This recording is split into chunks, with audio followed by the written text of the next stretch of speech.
All right. So thank you all so much for joining us for our board member engagement and final tips and tricks for El Paso Giving Day workshop brought to you by Helen of Troy and El Paso Electric. Today we have some really amazing panelists. All of these women I invited to speak. I honestly have such respect for them all, not only for their work in their field, but also just the type of individuals they are. So I'm really, really excited that they're joining us today and that they said yes to me, in all honesty. But first and foremost, we have Amanda Sanchez. She had from Helen of Troy. She has a deep love of learning, which is demonstrated by her position as the corporate training manager for Helen of Troy for the global HR team based in El Paso, Texas. In addition, Amanda has her Doctor of Management degree in organizational leadership, which she puts to good use as the principal trainer for leadership at Helen of Troy. In total, she has over 19 combined years in education, facilitation, training, and development, with experience in leadership, productivity, diversity, equity, inclusion, and belonging, and English and American literature. What an extensive background, Amanda. Right. It sounds more impressive than it is, but thank you. No, it's amazing. So Amanda currently sits on the board of directors for the Borderland Rainbow Center and Family Service of El Paso. She regularly draws on her training expertise to deliver powerful education opportunities to nonprofit organizations, as well as with youth in the public schools. Amanda will be attending the Aspen Institute's Aspen Executive Seminar on Leadership Values and the Good Society in October as an Aspen Fellow, an experience which will better empower her as a leader and advocate. So thank you so much, Amanda, for joining us today. Thank you for having me. Super excited. Yay. Alrighty, next up we have Valerie Garcia. She's the Director of Development at the Texas Tech University Health Science Center. She has over 18 years of experience in sales, marketing, and relationship building. 3 of those years have been with TTUHSC El Paso. She is passionate about supporting the students, our future healthcare heroes, and engaging the community to invest in them as well. She earned her Bachelor's of Science in Marketing and received her Texas Hospitality Lodging Association certification from the Conrad Hilton College at the University of Houston. That sounds pretty awesome. She is an El Paso native and mother to a 19-year-old daughter, Chloe. She loves to travel and she has 2 great French bulldogs, Penelope and Francois. I am that extra that he's literally Frenchie, a French bulldog named French. So Francois. It was too fancy for me, honestly. Then we have Sylvia Hernandez. Sylvia is the director at the Loreto Academy Challenge program. She's a proud advocate and nonprofit leader within our Paso del Norte region. Sylvia sits on various nonprofit boards and has a beautiful passion for educating our youth and our most vulnerable communities. Thank you, Sylvia, for joining us today. Thank you for the invitation. It's great to be here. Awesome. Well, thank you so much, ladies. We're going to talk about some just overall major questions when it comes to engaging your board member in one of the most important days of the year, El Paso Giving Day, and also with the rest of your fundraising initiatives. So I'll go ahead and start off. Amanda, what is your personal experience with El Paso Giving Day, whether that's as a nonprofit advocate or just a donor? Thanks. So sitting on the Borderland Rainbow Center board, I'm the vice president of membership. And so it's a really big deal, right? Because Giving Day is the opportunity for the community to rally together for causes that mean something to them. And so in this capacity, what we try to promote is that Giving Day is not just one day a year. It's year round. Now, we may have like full court press, right, on one day where we all really try to do our best and there's all these little incentives. So there's people that are working in the background, I'm pretty sure for most nonprofits, that are behind the scenes that keep that water flowing forward. But as a board member, what we're trying to do is get that word out to the people we know, to other businesses, organizations, to come together. Maybe it's not specifically for our cause or for our organization, but to give if there is something to be given for something that means something to them. And so I know that there's this competitive side, right, where everybody's trying to get new donors or you want to reach your goals or whatever. But the point is that nonprofits really help people in our community. So we want to really just promote the idea that if you're going to give, this is the best time to do it. Really help out those organizations or those causes that mean something to you. But if you're sitting on a board, you're there as an advocate for the organization where you sit, right?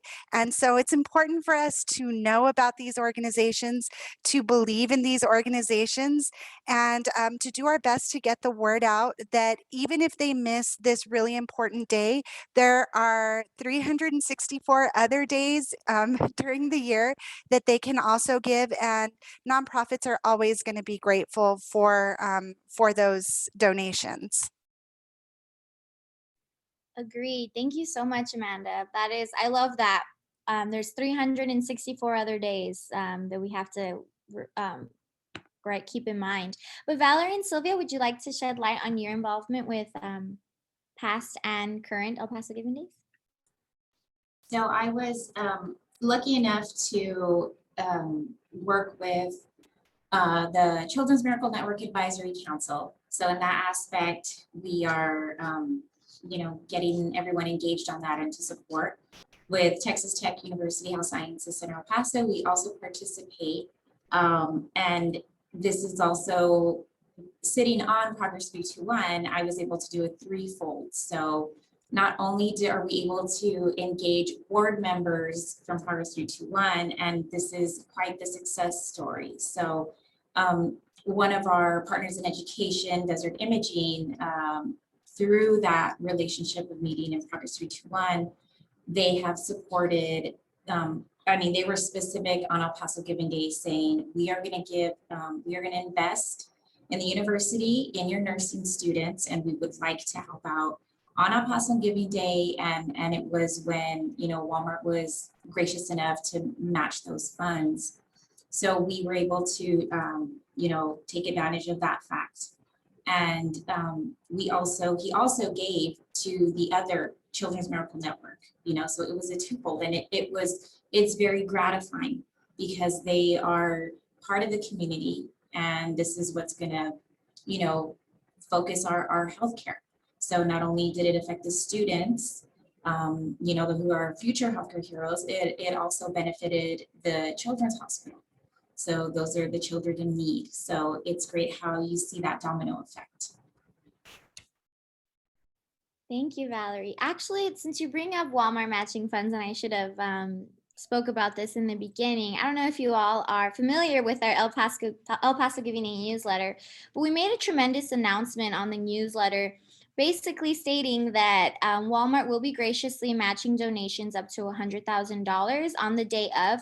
There's different rules this year. The matching dollars will only be up to gifts of $100 from 8:30 p.m. Mountain Standard Time on the day of October 21st until 11:30 p.m. Mountain Standard Time. I'm sorry, 11:30 a.m.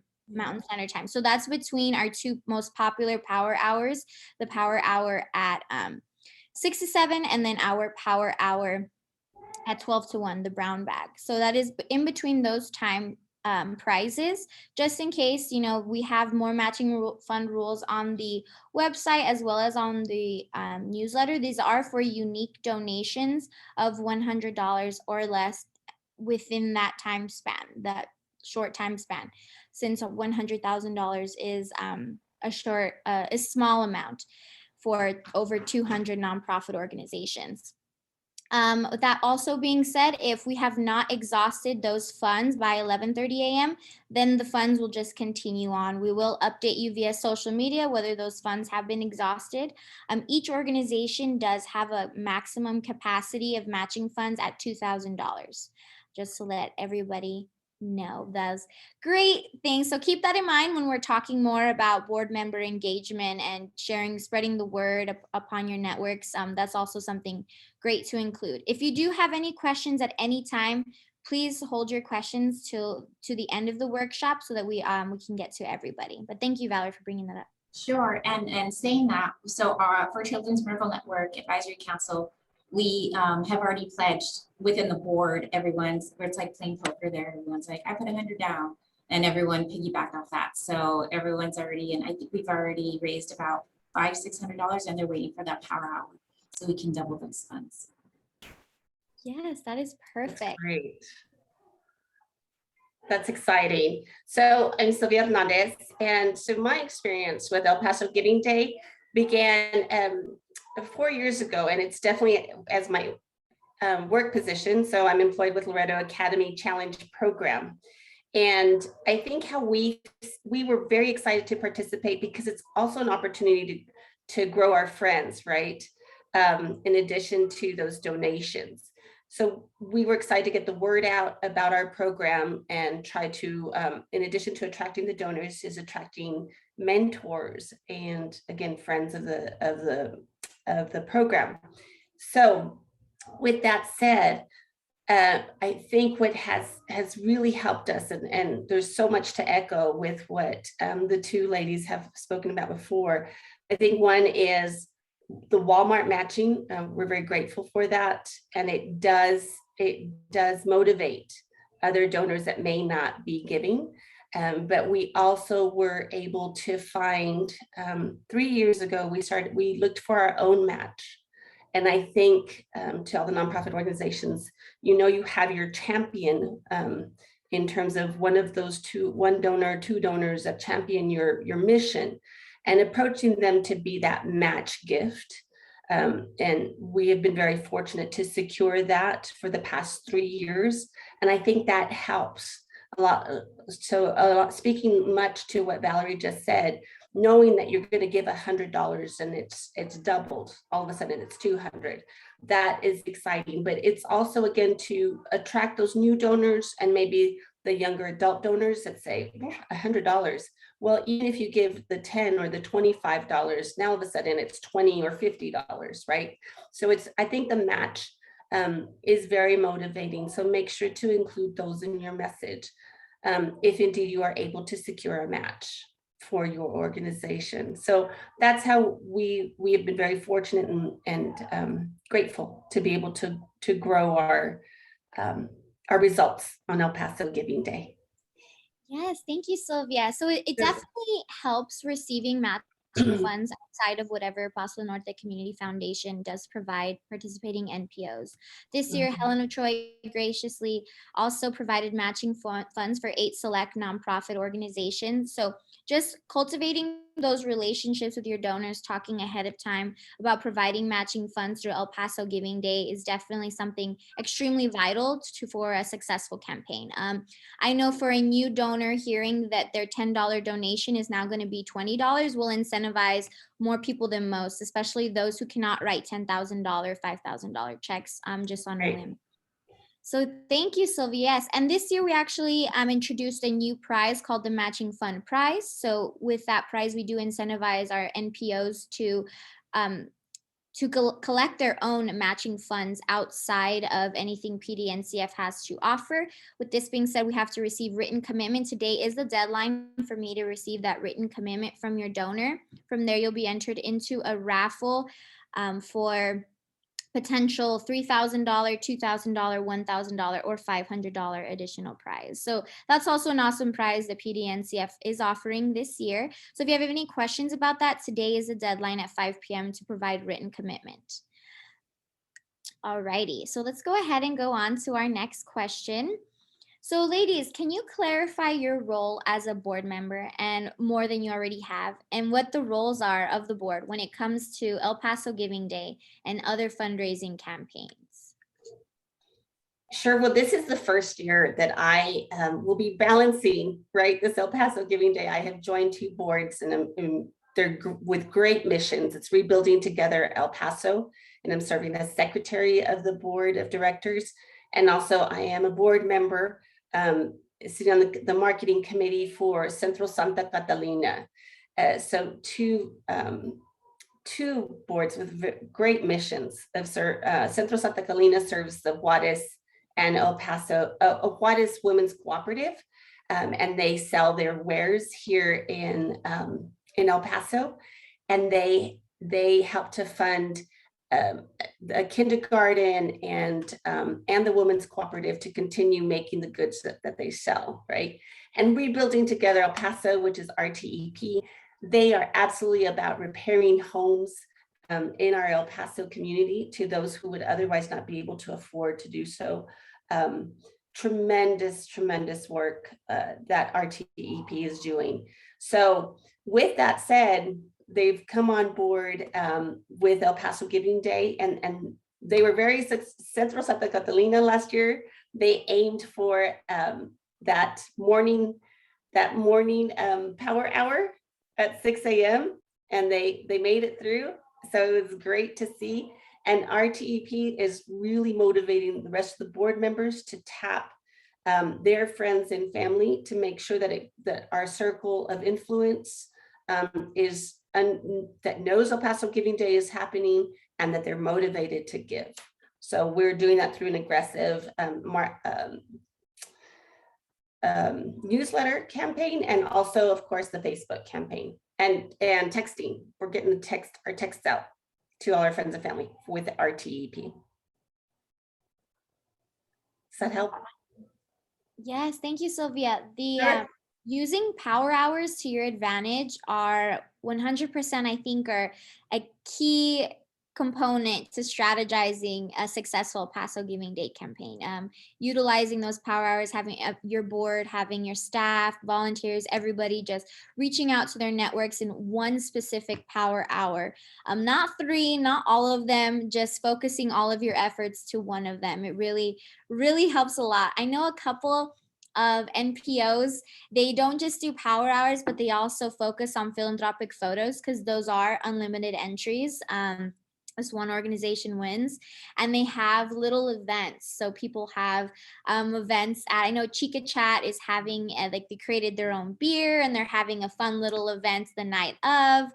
And a couple of other organizations are having breakfast during the first power hours or early rising, just so everybody's in one space. So if you and your organization have that capacity to throw a mini little event for El Paso Giving Day, that would honestly be great. Tag us on social media if you are doing something similar so that we can repost and maybe drop by.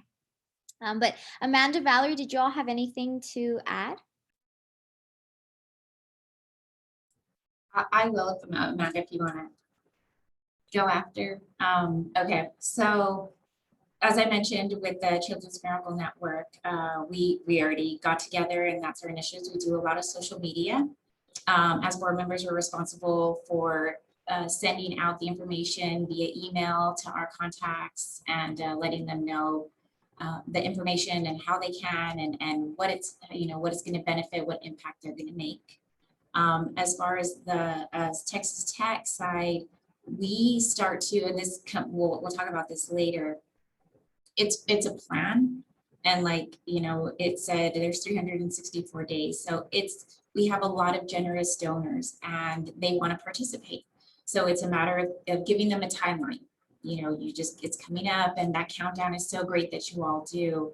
And so it's super helpful. We forward those, saying, don't forget, it's coming up, and it's very fulfilling for them. And we do outreach here. We do outreach in our development office, and we just, we let them know that there are, it's not just our organization, there are other organizations that, they can participate in. And then as far as Progress 321, that it's letting them know, and now Casey, that you're on the board, you can tell them too, this is coming up, and do we want to do this as a board and focus here? But I think the networking and I think outreach is very important. But we'll have to do an event because that's something we've never done. So we'll have to take some tips. And then for me, so as I stated before, I'm the Vice President of Membership for the Borderland Rainbow Center, and I'm the parliamentarian on the board that I sit on for Family Service of El Paso.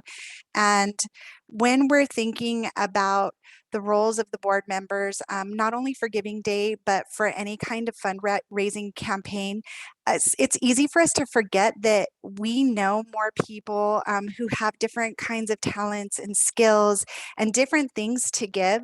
Sometimes it's not always realistic for people to give money, but maybe they can give their time, or maybe they're really good at arts and crafts or whatever.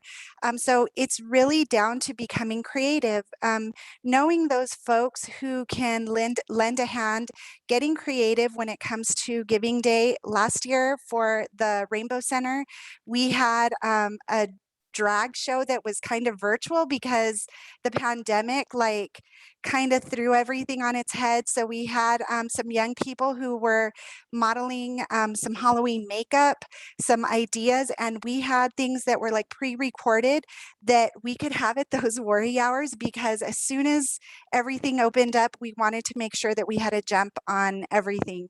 So it really comes down to being creative, thinking outside the box, thinking about things that maybe nobody has done before, or that can really target populations that you're looking to target, right?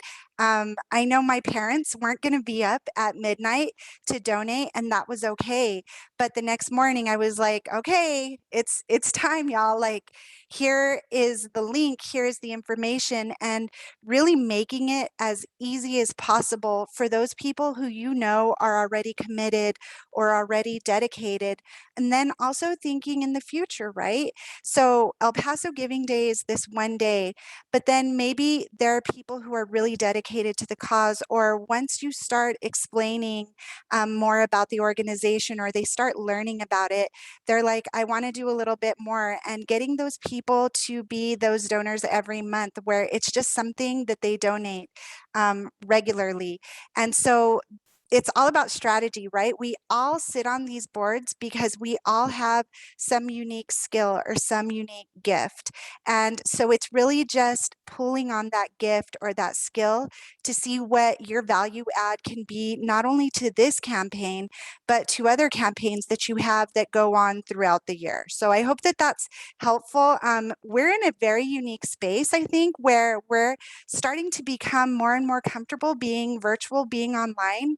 So use it to your advantage. I mean, maybe we can't really do face-to-face in the same way that we could before, but virtual allows us to reach so many more people in ways that we maybe never have before.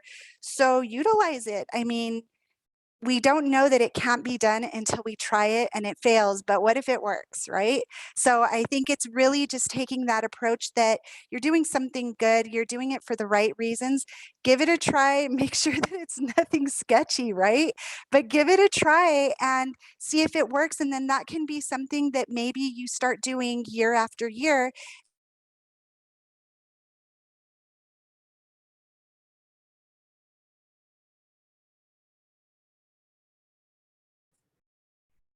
She freeze there. Did we lose her? I wasn't sure if that was just me. No, I think she's froze. Well, I'll fill in here really quickly. So another, as ambassadors for El Paso Giving Day, I think we hold a responsibility to also let other organizations know. Like, for example, the Border AIDS Foundation, they had no idea that this was something that they could be a part of. And so in speaking to some of the board members, they were like, what do we have to do? And so just participate, sign up, and get your organization involved. Amanda, you're back. There you are. Sorry, my Wi-Fi cuts in and out, so I hope my face wasn't stuck in like some really funky position, but thanks, Valerie, for coming in. Awesome. Well, speaking of, having those asks and, strategizing, your El Paso Giving Day campaign, as board members and active nonprofit leaders within our community, how do you propose to staff and board members how they should bring an NPO's mission to life? What is the best way to show a donation in action via social media, text, or online newsletter? Like, what would the best way to ask someone? I know you have to attach why you support an organization, but how do you all feel is kind of the most effective and efficient way? I can start. So hopefully I don't get cut off with my Wi-Fi again. So I'm not very active in social media. So I want to appeal to those of you on this call or who are going to watch this recording and let you know that there are other ways, because social media is just not something I'm super comfortable with. However, El Paso Giving Day, or the month of October, really should not be the first time that anybody within your network hears about the organization that you're a part of. And so the people that I work with, the people who are my friends in my private life, the people that I hang out with, everybody, they know about my involvement in both of these boards. So when I do talk to them about Giving Day, it's not something that's new for them. They're already familiar with it. Now, when I'm thinking about my professional life, the things that I do at work, because of the boards that I sit on, those are two things that are very important for Helen of Troy. We have a very, very big focus on diversity, equity, inclusion, and belonging. And we also have a very, very strong focus on things like mental health awareness. So it's super helpful when I know that maybe Pride is coming out. I always tap those people who are part of the organization who send out internal comms or maybe external comms. And I'm like, is there a way that we can weave in the Borderland Rainbow Center? Because we do have a presence in El Paso. Can we maybe attach a link to their website, something that's going to pull people to that Rainbow Center? Or I say, to the benefits team, if there's anybody who is struggling with mental health, maybe issues currently, given the pandemic, given anything that can happen in life, I have a point of contact at Family Service of El Paso, and I tell them a little bit about Family Service. They work on a sliding scale and they can work with people. Feel free, if these people don't want to use our employee assistance program, there's a resource in El Paso for them. And that way, when Giving Day comes around and I'm talking to people or I'm having conversations at work, because we do talk about Giving Day, it's a big deal at Helen of Troy, I say, you know what, remember the Rainbow Center where I sit on the board? And they're like, oh yeah, yeah. And so there are ways that it can be done, even for folks who aren't super onto social media. Maybe I'm behind a couple of years, but it still works out, right? There are still ways that we can do it and be effective as board members and not utilize maybe that specific platform. But that's my experience, because that's what I'm comfortable with. And at the very end, we need to do things that we are comfortable with so that it's genuine, because people will detect when we're disingenuous very quickly. And they're going to be like, okay, all of a sudden you're like the Instagram queen and you've never participated before. Like, what are you doing? And so it's really in the approach that you take and the people who know you, and they know your personality, and they know the way that you operate and the way that you work. And so that might mean like doing things a little bit different for different populations that you work with. But if you're not into social, and I'm going to let Valerie and Sylvia talk about their experiences because they may be different from mine, but that's how I try to do it. I try to weave it in throughout the year so that there are other ways that they're aware of it, so that when October comes around, it's not something that's brand new to them.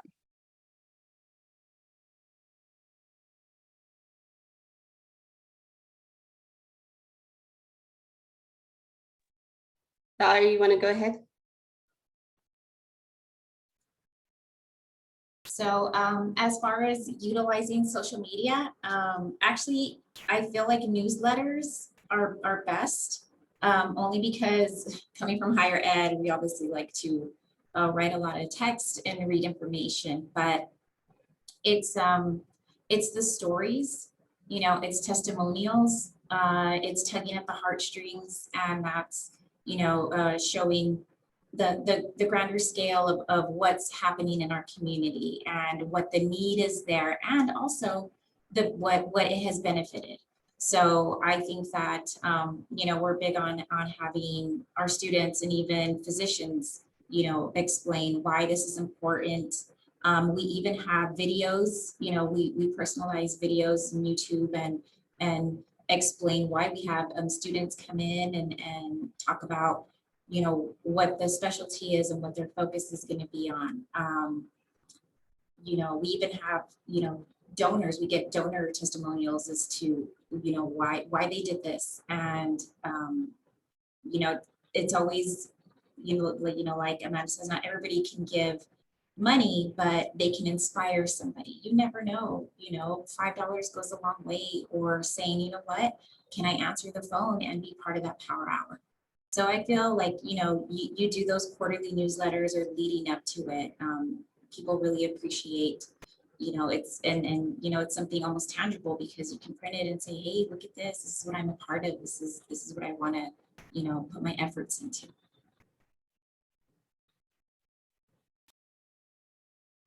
And then with Valerie and Amanda too, in that knowing your audience is absolutely, is it going to be, are they going to read the newsletter? Are they going to read your texts?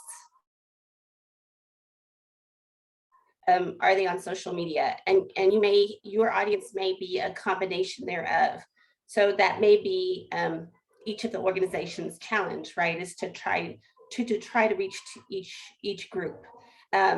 So I can tell you, our experience is definitely through through emails and through texting is where we've been able to reach, because it is more of a one-to-one ask, right? And to the persons that we know. And that includes the newsletters. We've been able to outreach with that as well. And the Facebook has worked for us, but it is definitely, I would say that it's definitely the emails and the one-on-one asks.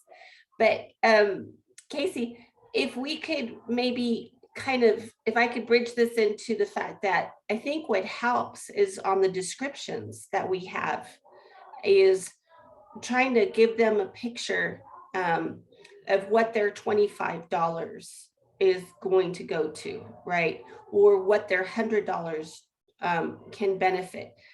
Say for Rebuilding Together El Paso is $100, a few, well, nowadays it's just a few boards, right, going into the wall. It may not make a whole ramp, but what is it that you can paint a picture for the donor that money is going to go to. For Centro Santa Catalina, it could be for a meal for their pre-K student and the mom. For us here at Loreto Academy Challenge Program, that it could be going towards the purchase of a computer that they may need, or the Wi-Fi that they don't have at home that they need to complete their schoolwork. So it's helping them paint that picture and say, oh, okay. And it connects them. It connects them to your mission, and it gives them a visual of, this makes it real. This I can, because sometimes I think there's so many causes and there's so many, I want to help everybody, but where do I start? So, just a little bit at a time is okay, and you've made a great impact. Yes, I 100% agree. Quantifying your donations is incredible. I sometimes hear from NPOs that, well, there's just so much that $25 can provide. And I tell them, pick one thing, just one thing, and put it on there. Because it's just so much easier for a donor to really understand the impact of what $10, $25 has. Especially for younger donors, and that's a huge target audience of El Paso Giving Day, is letting younger donors know, hey, you don't need to be a millionaire to donate. You can give $10 to make an impact. So showing a younger donor what $10 does really makes an impact, and can really allow you to also win extra prizes when we're talking about Surpass the Past or Power Hours. Those aren't about, in this case, for those prizes, it's not quality over quantity, it's quantity over quality. But I shouldn't say that though, because every single donation with $10, $25, $500, $5,000, they're all blessings to every organization. So thank you, Sylvia, for bringing that up. Yes. moving on to our last question of the panel. What are your all's recommendations for a 2022 El Paso Giving Day engagement plan? I know we're only one day away from early giving, or less than a day away from early giving, but how would you begin prepping your plan for a success now for your 2022 El Paso Giving Day campaign?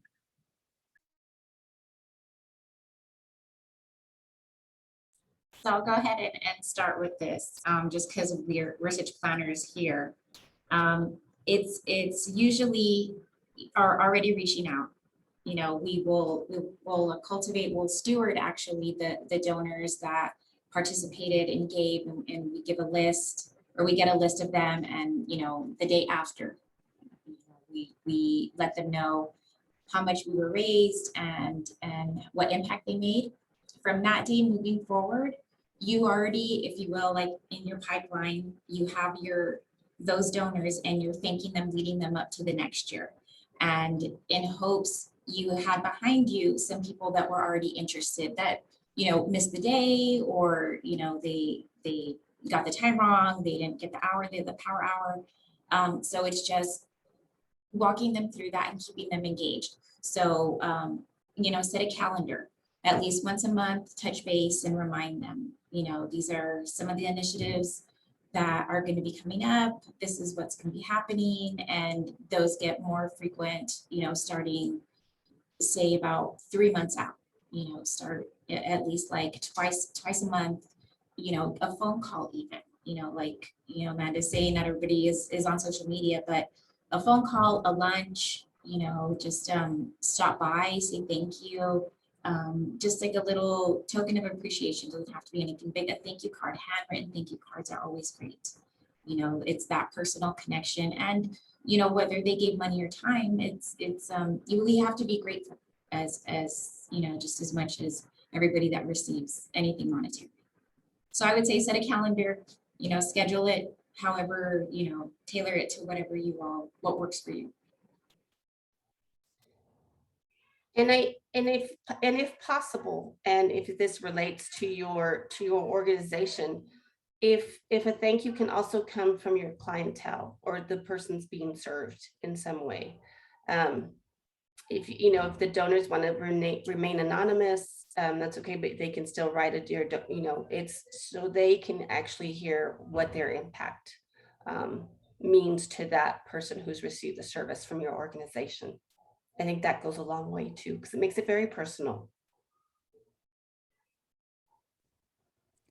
And then as a kind of final thought, I would just say that if you know people who sit on other boards, or if you're members of, you know, 2 boards or maybe 3, if you're, you know, if that's just what you do, find out best practices. Find out what works for the other boards or for the other board members. Listen to the different things that they've tried and maybe weren't super successful, and maybe see if that's something that you can do, or maybe you can tweak it. Because there's nobody better than the people who are living it, right? And so they can give you perspective that maybe you didn't think about, or maybe that your board never considered. So the networking is really, really a giant help. And just as kind of a side note, settings like these, scenarios like these are really good for people because we can match a name to a face. So for those of you who have the capability of turning on your camera, thank you so much, because now I know who Michelle and Araceli are, for example, and I know who Emma and Sally are. And I can connect that name with the face and Roger, and it makes it easier if we're in social settings, or if we are somewhere that we're acting in the capacity of the board, that we can say, oh yeah, you were the person who was on that call, and then you're making another connection. And that's so important, because we do need to support each other as board members and as fellow nonprofits. So whenever you get that opportunity, if you see somebody else, Judy, there she is. If you get that opportunity, it's super helpful, because then I'm like, that's right. Maybe I didn't remember your name, but I don't forget your face, right? And so we can say, oh, let's talk. We can commiserate on maybe some of the things that we tried that weren't successful, or how is your organization doing this thing? That is so meaningful. And there's nothing like experience. So making those connections is super important as well.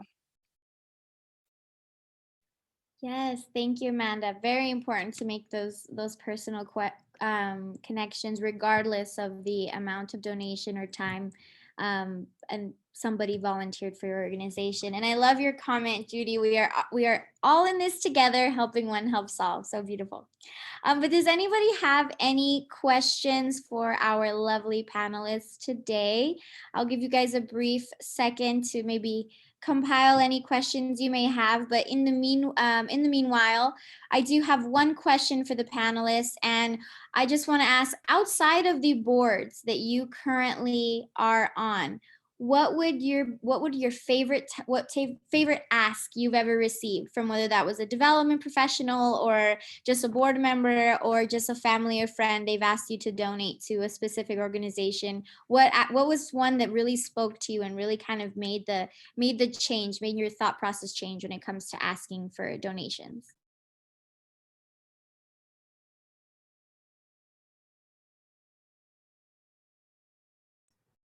That's a good question. With all the asks, I guess I'd have to say, going back, so I'm a reformed cheer mom. And if anybody knows cheer, it's very expensive. And you know, some of the most talented cheerleaders do not have the funds to be able to travel and for, you know, everything, you know, uniforms and makeup and hair and all that stuff. So there was a family who they couldn't have the daughter travel, and I remember the mom wrote a letter and asked all the parents and said, if you would support, this is her dream, and we don't have much to give her, and this is the little we can offer. You know, she was a good kid, and it was a little rough home, and I remember it was little things like the bow. Can you sponsor her bow, which was like $20. And you know, she was a great student, and you know, it's a lot of that kept some of the girls out of trouble. And I remember thinking how, you know, just even like just the bow would make such a big difference, you know, and everybody else can come and pitch in, and to be part of a cheerleader's dream, just to go and be on that mat for 2 minutes. And they work so hard. And I get chills now because I'm thinking, here's my kiddo that's like, give me this, and I want this, and I want that, and I want that. And I thought, boy, this little girl's gonna remember years down the line that I was able to go and join because of you all. So I think that was the ask that you know, probably impacted me the most, and not because it came from an organization, but because it came from a brave mom that was very humble and didn't have shame and said, can you help me? Can you help my daughter live her dream? Right.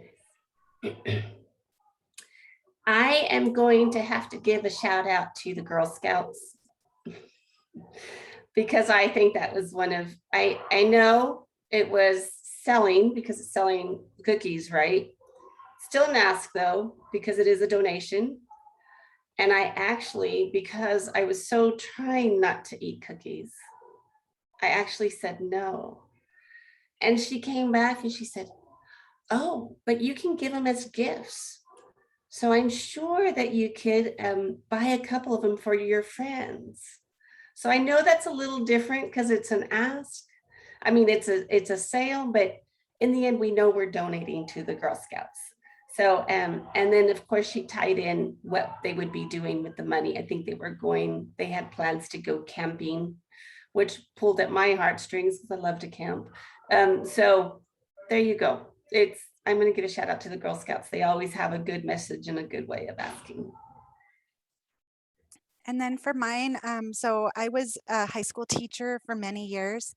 And before I was in a position time-wise where I could participate on a board, you know, I had these students who were struggling with just different things. I mean, growing up is hard, right? And so it was not uncommon for me to call people at different organizations, Project Vida, you know, for example, and say, I have this student who really needs like some counseling, maybe a mental health professional needs to step in. They're getting ready to graduate. There's some things going on, whatever the case was. And so there were a couple of different like organizations that I would work with pretty regularly and say, you know what, this student really needs this service or they need this.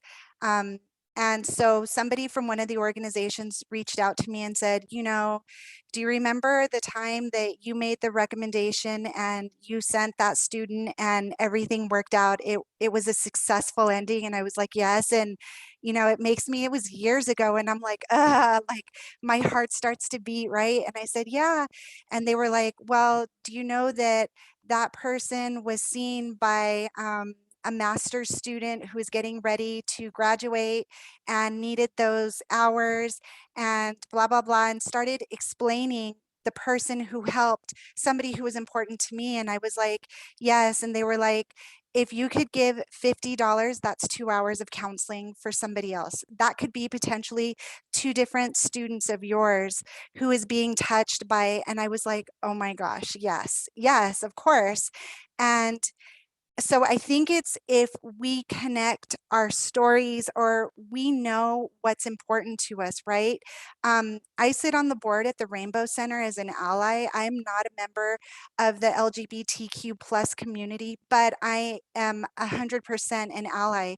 And I think of the students who could have benefited from the services, for example, that they provide for young people. I'm like 100%. I know that that money is going somewhere worthwhile. Or maybe it's not for a student, maybe it's for the food pantry, or maybe it's for HIV counseling. There are so many different things that all of these organizations do. So it's really finding what is that piece in that organization that is going to appeal to this person. And when that ask was made of me, like this, I was like, just like Valerie, just like Sylvia, I was like, you are 100% right. Yes, I can do without getting my nails filled this week so that I can give that money, or I can do without this thing because let's face it, I mean, you don't always have a lot of money to give, right? But you know that this thing is important to you, and people are willing to do that if you sing their song, if you tell a story that's going to resonate with them, not because you're trying to manipulate them, but because you believe in what they're doing, right? This organization.